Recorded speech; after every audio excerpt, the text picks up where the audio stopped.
దేవుని నామానికి స్తుతి ఘనత ప్రభావములు కలుగును గాక. ఈ సాయంకాలము బైబిల్ పఠన కార్యక్రమానికి ప్రేమపూర్వకంగా ఆహ్వానిస్తూ దేవుని యొక్క కృప మనందరితో ఉండును గాక.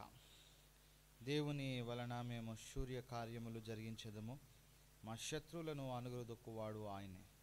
ప్రార్థన చేసుకుందాం. తండ్రి వందనాలు, కృపగల తండ్రి, ఈ దినము సాయంకాలం ఈ బైబిల్ పఠన కార్యక్రమం ద్వారా మీ ప్రియ కుమారుడు మా రక్షకుడు మహిమ పొందాలని మీ సేవకుని వాడుకోండి. టెక్నికల్గా పనిచేస్తున్న శ్యామల బృందాన్ని మీరు ఆశీర్వదించి చేరి ఉంటున్న మా అందరి మీద, సంఘం మీద, ప్రియ బిడ్డల మీద ఈ కార్యక్రమం ద్వారా సంఘానికి దీవెనలు, మీకు మహిమ కలగాలని యేసు నామములో ప్రార్థన అడుగుతున్నాం తండ్రి, ఆమేన్.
బ్రతుకులో వచ్చిన నిన్ను విడువానయ్యా, రక్తము చిందిన సాక్షిగా నందును నిశ్చయం నిశ్చయమే. రక్తము చిందిన సాక్షిగా నందును నిశ్చయం నిశ్చయమే. రక్షకుడా యేసునాథా, ఆరాధనా ఆరాధనా. రక్షకుడా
పరిశుద్ధుడా, మా స్తుతులకి కారణభూతుడమైన తండ్రి, ఈ సాయంకాల స్తుతి నైవేద్యము మీకు పరిమళ సువాసనగా ఉండాలని యేసు పేరట ఈ స్తుతి ప్రార్థన సమర్పించుకుంటున్నాం తండ్రి, ఆమేన్ ఆమేన్ ఆమేన్.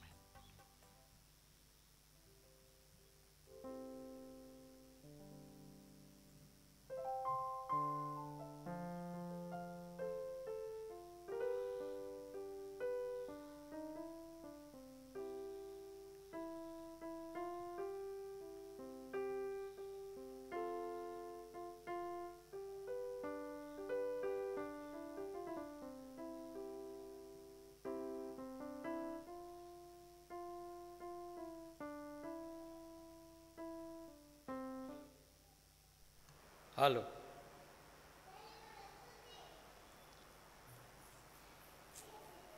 Okay, praise the Lord. Good evening to everybody. So I greet you in the name of Jesus. So today, we are going to the Bible study, the program, weekly program. Today, actually, the book of Hosea. So 7th chapter, we will begin the 7th chapter. 6th chapter already we have completed. God has given to a great privilege and strength and power we received by the grace of God. So, okay, thank you. God be with you. God bless you. Now we start this program, the book of Hosea, 7th chapter. Today we will begin to the Bible study, the Word of God. Okay? Right. నేను ఇశ్రాయేలు వారికి స్వస్థత కలగచేయ తలంచగా ఎఫ్రాయిము దోషమును షోమ్రోను చెడుతనమును బయలుపడుచున్నది. జనులు మోసము అభ్యాసము చేసెదరు, కొల్లగాండ్రై లోపలికి చొరబడుదురు, బందిపోటు దొంగలై బయట దోచుకుందురు. ఓకే, ఈ 7వ అధ్యాయంలో దేవుడు ఏమంటున్నాడు అనగా, ఇశ్రాయేలు, ఎఫ్రాయిము, ఈ ప్రజలైనటువంటి షోమ్రోన్, వీరికి నేను స్వస్థత, ఆరోగ్యాన్ని నేను ఇవ్వబోతూ ఉన్నాను, నేను ఇవ్వాలనుకుంటున్నాను. దేవునికి చక్కని పేరుంది. హీబ్రూ భాషలో ఏముందనగా, యెహోవా ద రఫా, ఆయనే మనములను స్వస్థపరిచేవాడు, మనములను బాగు చేసేవాడు కూడా ఆయనే. ఆయన హస్తాలు నిన్ను నన్ను ముట్టి ఆరోగ్యాన్ని, స్వస్థత ఇవ్వగలిగినటువంటి దేవుడు కనుక ఆయన జెహోవా రఫాయి.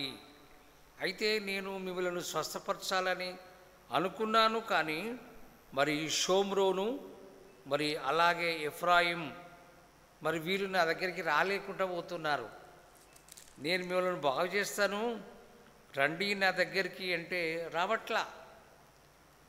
40 సంవత్సరాలు ఇశ్రాయేల్ ప్రజలు కూడా, నేను నిన్ను బాగు చేస్తానయ్యా, నేను మీ మధ్యలో ఉన్నాను, ఏ విధమైన అనారోగ్యము మీకు రాకుండా నేను ఉన్నాను, కాబట్టి don't worry, so be happy అని దేవుడు చెప్పినప్పటికీ కూడా వాళ్ళు పెద్దగా దేవుణ్ణి పట్టించుకోలేదు. కానీ ఇర్మయాలో అంటాడు, గుగ్గిలం గిలాదుకు పోయి గుగ్గిలం తెచ్చుకొని పొగేసుకుంటామంతలా అయితే అంటున్నారు, కానీ దేవుని మాత్రం పక్కన పెట్టారు. ఎంత ప్రమాదము కదా, స్వస్థపరిచే దేవుని విడిచినట్టుగా మనం వాక్యములో చూస్తూ ఉన్నాం. 2వ వచనం, తమ క్రియల చేత వారు చిక్కుపడి ఉన్నను, అవి నా సముఖమునే జరిగినను, తమ చెడుతనము ఆయన జ్ఞాపకము చేసుకొనుడని తమలో తాము అనుకొందురు. దేవునికి వందనాలు.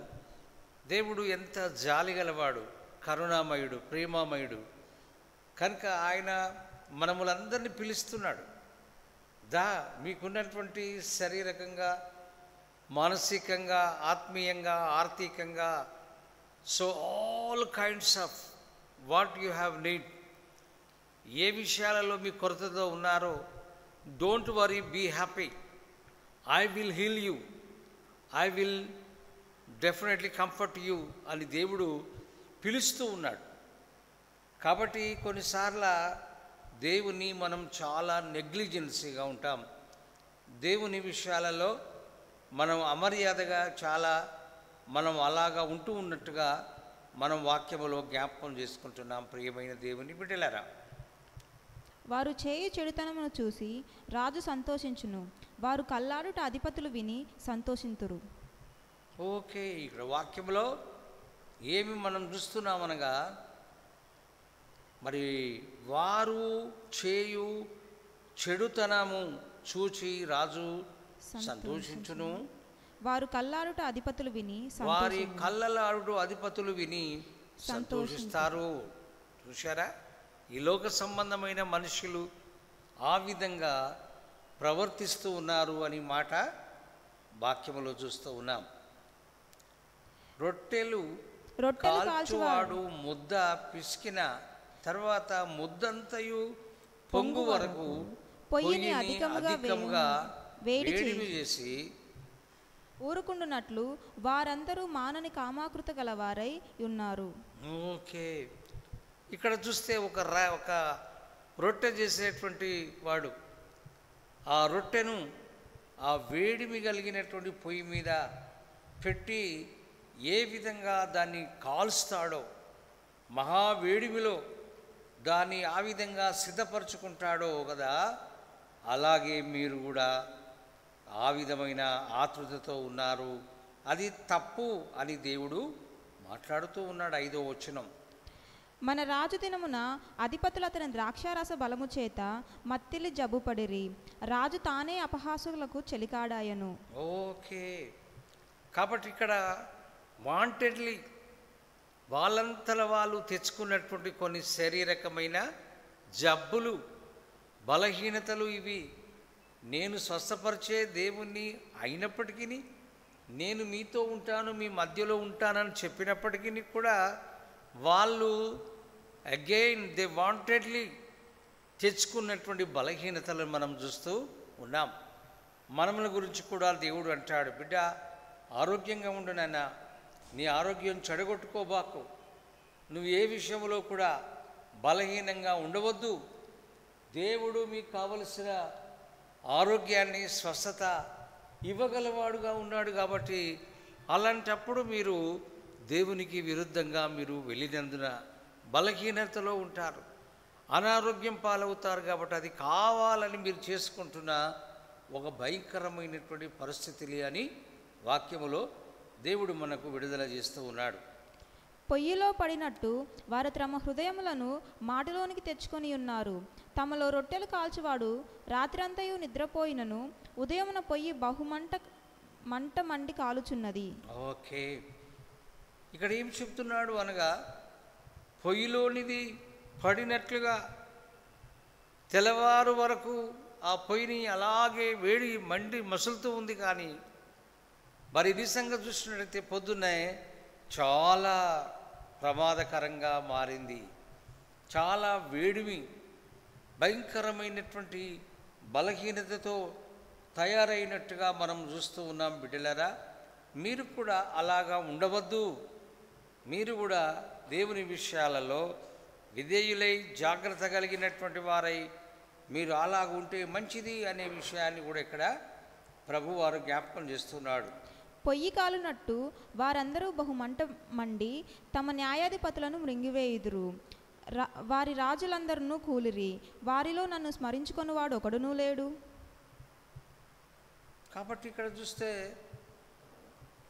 ఇశ్రాయేలు ప్రజల యొక్క బలహీనత, వారికి ఉన్నటువంటి అవిధేయత, వారు దేవుని విషయాలలో ఉన్నటువంటి అజాగ్రత్త, అవివేకము వారికి ఉన్నట్టుగా మనం చూస్తూ ఉన్నాము. కనుక మీరు అలాగా ఉండడం మీకు మంచిది కాదు అనే విషయాన్ని దేవుడు ఇక్కడ ప్రస్తావిస్తూ ఉన్నాడు. ఎఫ్రాయిము అన్యజనులతో కలిసిపోయాను, ఎఫ్రాయిము ఎవరునూ త్రిప్పివేయని అప్పము వంటి వాడాయను.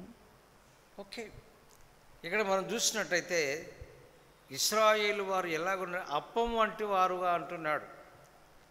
మనం అప్పుడప్పుడు అప్పము 2 సార్లు కాల్స్తాం. ముందుగా పేనం మీద వేసి దాన్ని బాగా అటు ఇటు ప్రెస్ చేస్తాం, దానికి వేడి తగ్గుతుందా లేదా. అట్లాగే మళ్ళా తీసి దాన్ని మళ్ళా మారుస్తాం, మార్చి ఆ రొట్టె కాల్చినప్పుడు బాగుంటుంది. మరి అయితే కొన్నిసార్లు దోశ అనేది కూడా ఉంటుంది. దోశ మనం చూస్తే ఒకే దిక్కుగా కాలుస్తాం, 2 సార్లు కాల్వం. కానీ అట్లా ఇశ్రాయేలు వారు కూడా మరి ఒక దోశ లాంటి వాడు, ఒక దిక్కు కాల్చబడింది, మరొకటి కాల్వని విధానముగా ఆ పచ్చి పచ్చిగా ఉన్నట్టుగా మనం చూస్తూ ఉన్నాము. బిడ్డలరా, మీరు అట్లాగా ఉండవద్దు అనే విషయాన్ని వాక్యంలో చూస్తూ ఉన్నాను. దేవునికి వందనాలు. ఓకే. అన్యులు అతని బలమును మృంగివేసినను అది అతనికి తెలియకపోయెను. తన తల మీద నెరిసిన వెంట్రుకలు కనబడుచున్నను అది అతనికి తెలియదు. ఓకే, ఏమంటున్నాడు ఇక్కడ అనగా, అన్యులు అతని బలమును మింగివేసినను అది అతనికి తెలియకపోయెను. తన తల మీద నెరసిన వెంట్రుకలు కనబడుచున్నవి అది అతనికి తెలియదు. కాబట్టి ఇక్కడ చూస్తూ ఉన్నాడు ఏమిటనగా, తల వెంట్రుకలను గురించి మాట్లాడుతూ ఉన్నాడు. తల నెరిసింది, తల వెంట్రుకలు, కానీ అతనికి తెలియదు.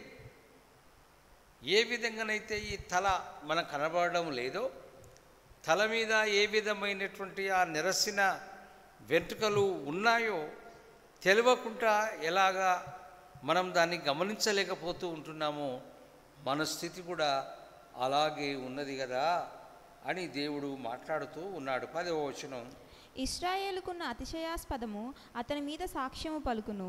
ఇంత జరిగినను వారు తమ దేవుడైన యెహోవా యొద్దకు తిరగకయున్నారు, ఆయనను వెదకకయున్నారు. ఓకే, ఇంత జరిగిన అంటున్నాడు. ఈ విధమైనటువంటి కొన్ని పరిస్థితులు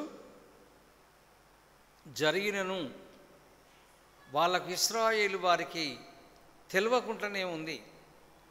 తెలియక, దేవునికి ప్రాధాన్యత ఇవ్వక, దేవుని యొద్దకు తిరగక, దేవుని దగ్గరికి రాకుండా వారు దేవుణ్ణి లెక్క చేయని వారుగా ఉన్నారు.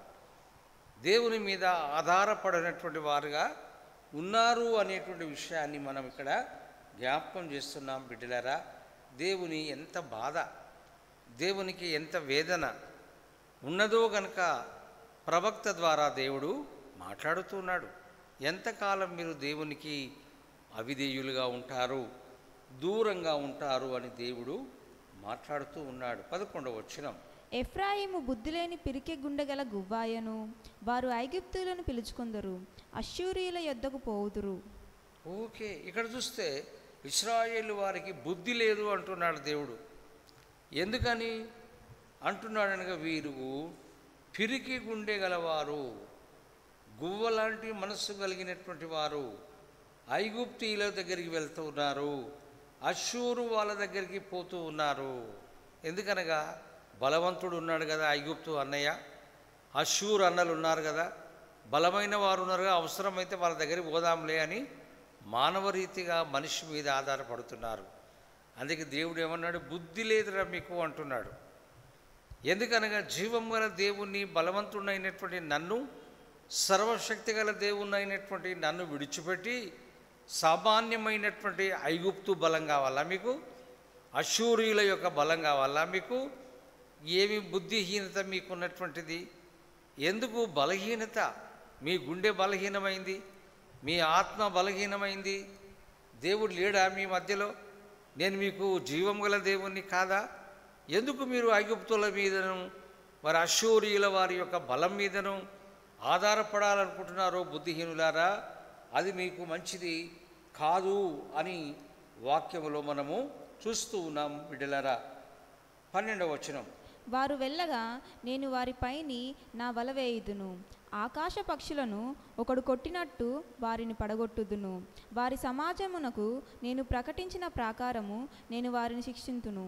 ఓకే, మీరు ఎవరినైతే ఆధారపడడానికి అష్షూరు వాళ్ళు, అష్షూరు అనగా ఒకవేళ మనం చూస్తాం ఈ పేరు నోహావు సంతానములో ఒక పేరు అష్షూర్ అనేటువంటిది. అనగా ఈ అష్షూరు అనేటువంటిది మీలోనే నుండి మీ రక్త సంబంధే కదా, మీ నోహావు తాత కుటుంబంలోకి వెళ్ళి వచ్చినోడే కదా అష్షూర్. కాబట్టి అలాంటి ఒక మనిషి దేవుడు లేనోడు, వాడు అన్యుడు, వాడు వాని దగ్గరికి పోతారా మీరు?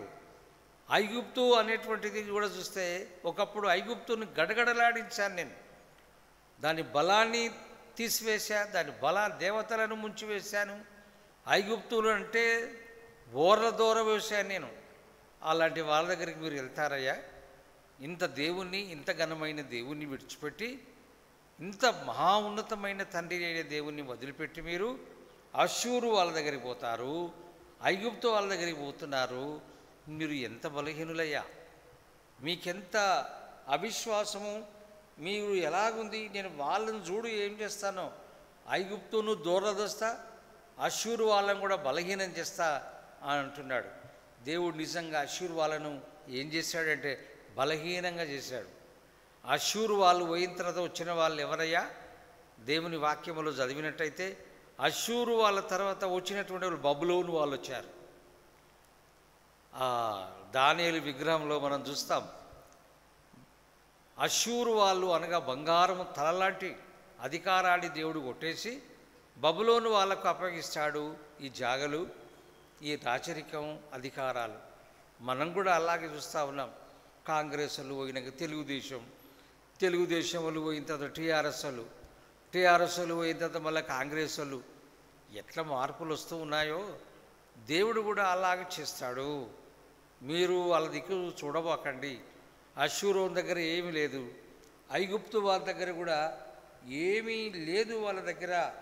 కాబట్టి జాగ్రత్త బిడ్డ అని మాట్లాడుతూ ఉన్నాడు వాక్యములో. వారికి శ్రమ కలుగును, వారు నన్ను విసర్జించి తప్పిపోయి ఉన్నారు. వారికి నాశనము కలుగును, వారు నా మీద తిరుగుబాటు చేసి ఉన్నారు. వారికి క్షయము సంభవించును.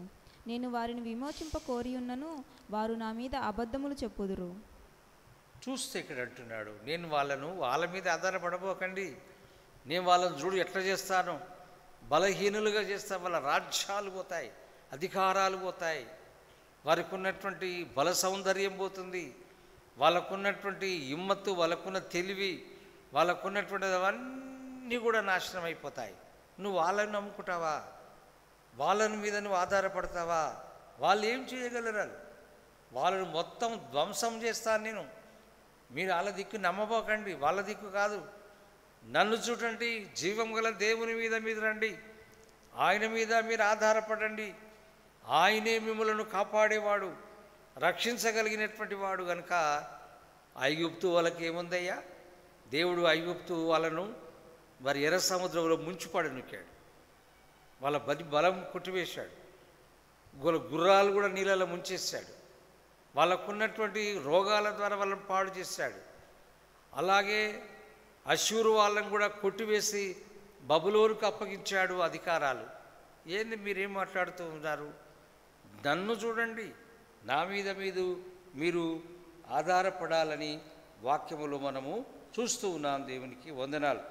హృదయపూర్వకముగా నన్ను బతిమాలు కొనక శయ్యల మీద పరుండి కేకలు వేయుదురు. నన్ను విసర్జించి ధాన్య మద్యములు కావాలనని వారు గుంపులు కూడుదురు. ఓకే, చూసారా ఇక్కడ వాక్యములు ఏమంటున్నాడు అమ్మా? శయ్యల హృదయపూర్వకముగా నన్ను బతిమాలు కొనక శయ్యల మీద పరుండి కేకలు వేయుదురు. నన్ను విసర్జించి ధాన్య మద్యములు కావాలనని వారు గుంపులు కూడుదురు. చూశారా? కాబట్టి మీరు ఈ శైల మీద, మరణశైలు, బలహీనమైన ఎన్నికలేనటువంటి వారి మీద నీవు కూర్చొని వాళ్ళ వైపు చూస్తున్నారు. ఎందుకు? వాళ్ళకి ఏమంత పెద్ద శక్తి ఉంది, ఏమంత వాళ్ళకు బలంగా ఉంది అని మీరు అట్లా ఆలోచన చేస్తున్నారు. బిడ్డ, తప్పు. నేను మీ సత్యాన్ని మీరు తెలుసుకునేటట్టుగా మీ బుద్ధిహీనతను బట్టి నేను మీకు అలాగ చేస్తానంటున్నాడు. నేను వారికి బుద్ధి నేర్పి వారిని బలపరిచినను, వారు నా మీద దుర్యోచనలు చేయుదురు. ఎంత చక్కగా అంటున్నాడు. నేను వారికి బుద్ధి నేర్పి వారిని బలపరిచినను, వారు నా మీద దురాలోచనలు చేయిస్తూ ఉన్నారు.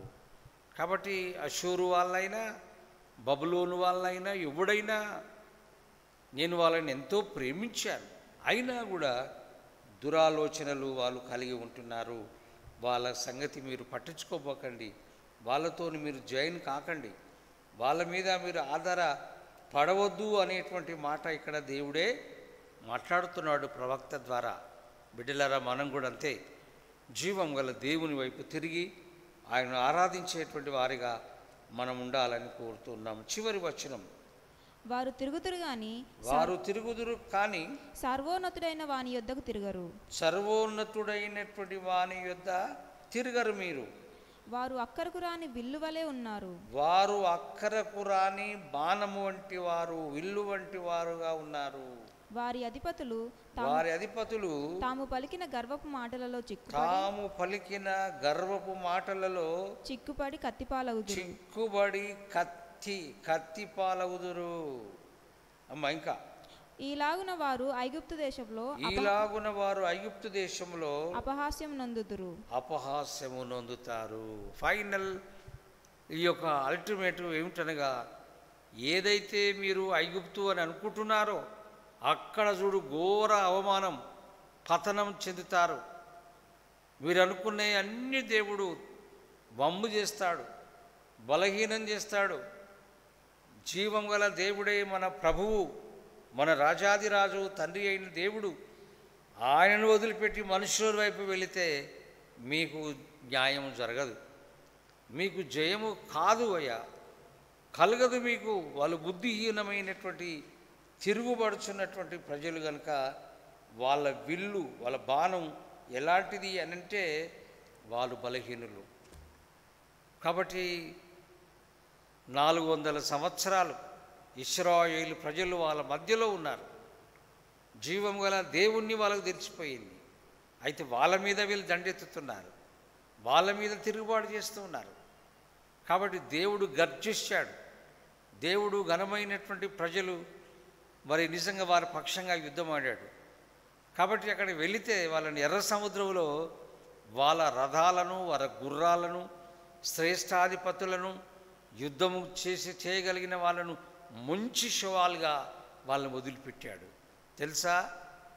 కాబట్టి జీవం గల దేవుని నమ్ముకున్న ఓ బిడ్డ, నువ్వు బలహీనత ఉండవద్దు, దేవుని వైపు చూడు, దేవునిలో నీవు ఉండాలని దేవుడు మనకి వాక్యం ద్వారా చెప్తా ఉన్నాడు.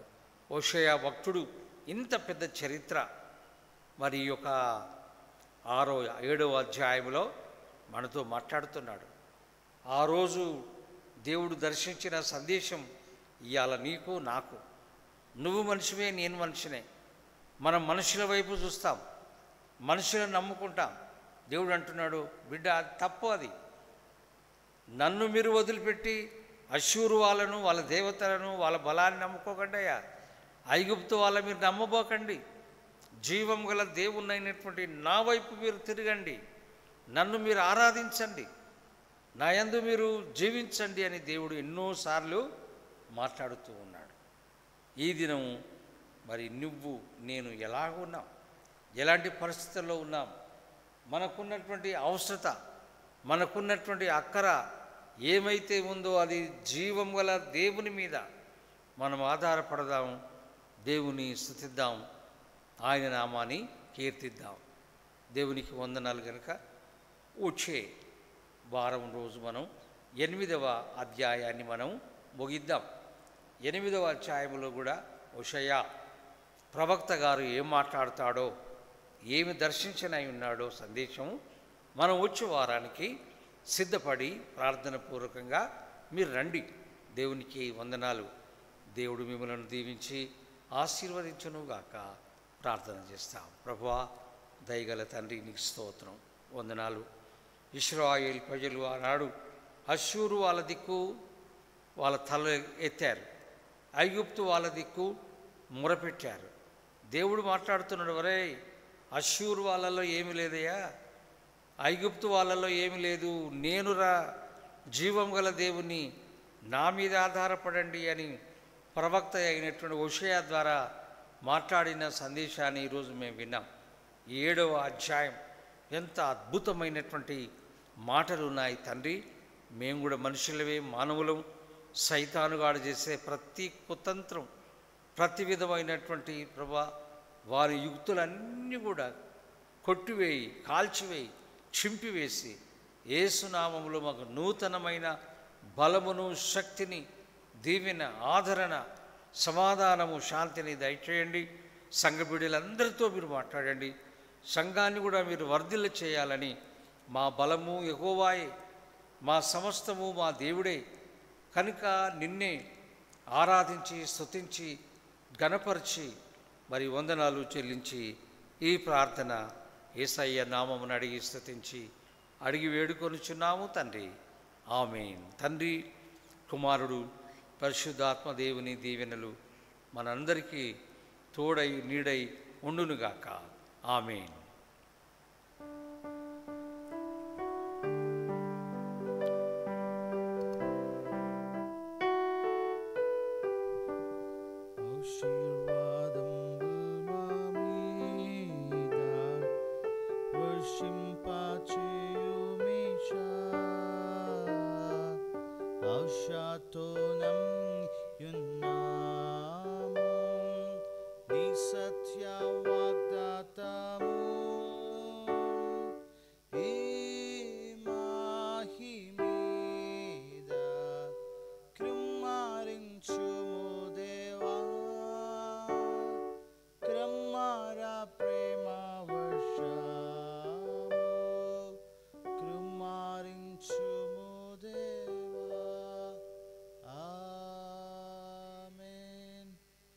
महाराज की जय.